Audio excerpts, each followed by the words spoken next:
Before the manger and before the cross, the Son of God was already moving through time. These are 10 moments when Jesus appeared in the Old Testament. Welcome to Kingdom Countdowns. Kingdom Countdowns! A warrior of God doesn't fear the end. They count down with faith, ready to see the King's face. Alright, starting out our list, Melchizedek, king of Salem, Genesis 14 and Hebrews 7. Melchizedek shows up out of nowhere, the king of Salem and priest of God Most High. He blessed Abraham with bread and wine, and then he just disappears. But later on in the New Testament, Hebrews 7 breaks it down and says Melchizedek points to Jesus, a priest with no beginning and no end. Some believe this was Jesus appearing in the Old Testament. Others, like myself, think this was a real man who just represented Christ's eternal priesthood. But what do you guys think? Drop in the comments and let me know your take. Next we have Jacob wrestling with God from Genesis. Jacob's alone one night and this man shows up, and they wrestle all night long. But here's the wild part. Jacob realized it wasn't just a man, it was God in human form. When it's over, he names the place Peniel, which means I saw God face to face. And some believe that this was Jesus before he ever came to earth. The rock in the wilderness, Exodus 17 and 1 Corinthians 10:4. So when Israel was dying of thirst in the desert, God told Moses to strike the rock. And when he did, water poured out and saved everyone. But later on in the New Testament, the Apostle Paul writes in 1 Corinthians 10 that it wasn't just a miracle, it was a message. He said that rock was Christ. The same living water that saves us today was already flowing back then. Moving on, we got the Sacrificial Ram, Genesis 22 and John 1:29. Abraham takes his son Isaac up on the mountain, ready to sacrifice him. But right before he does, God stops him and provides a ram caught in the thicket. That moment wasn't random, it was a preview of what was coming. In the New Testament, John the Baptist points at Jesus and says, "Behold, the Lamb of God who takes away the sin of the world." That ram was a substitute, but Jesus became the true lamb who takes our place.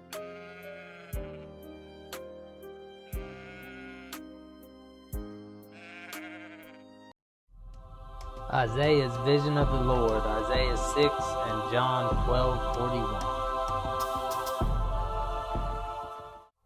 Isaiah has this powerful vision, right?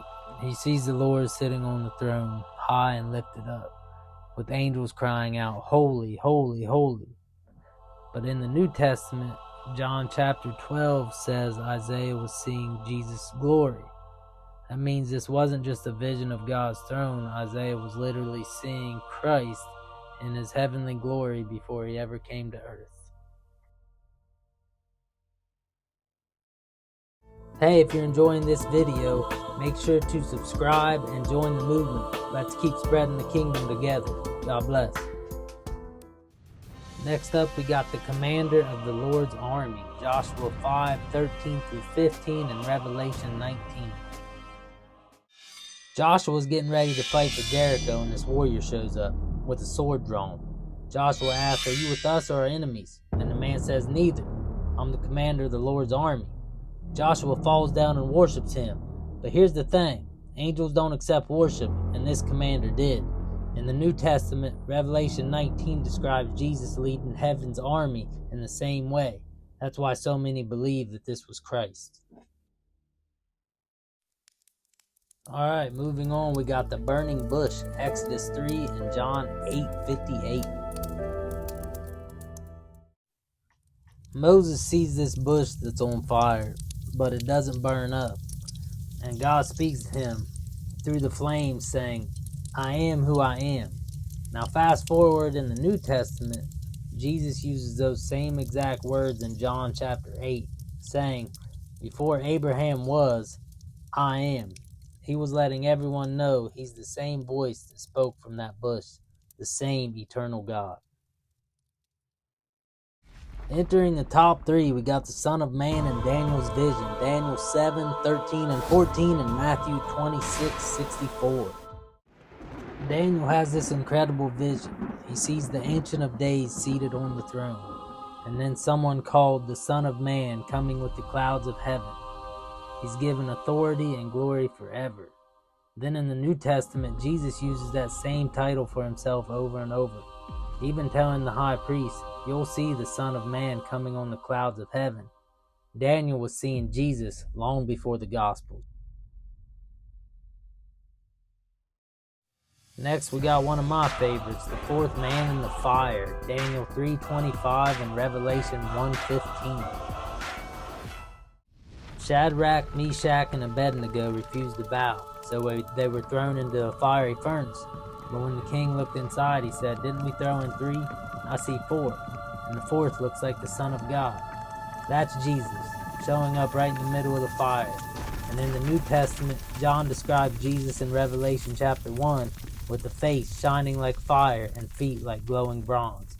The same God still walking through the flames with his people. And we made it to the final one, the Word in creation, Genesis 1, John 1, and Colossians 1. That's a lot of ones. In the very beginning, before anything existed, the Word was already there. In the New Testament, John 1 says, "In the beginning was the Word, and the Word was with God, and the Word was God." Paul also writes in Colossians 1 that everything was made through him and for him. That Word was Jesus. The same voice that said, "Let there be light," is the same one who later said, "I am the light of the world." He's been there since the start. Thanks for watching, y'all. If you enjoyed this, hit that like button and subscribe. And drop a comment below if you agree with the list or if you think there are others that should have made it in. More Kingdom Countdowns on the way. God bless. There's no me in kingdom, and the clock is ticking. So go out and bring others to the crown.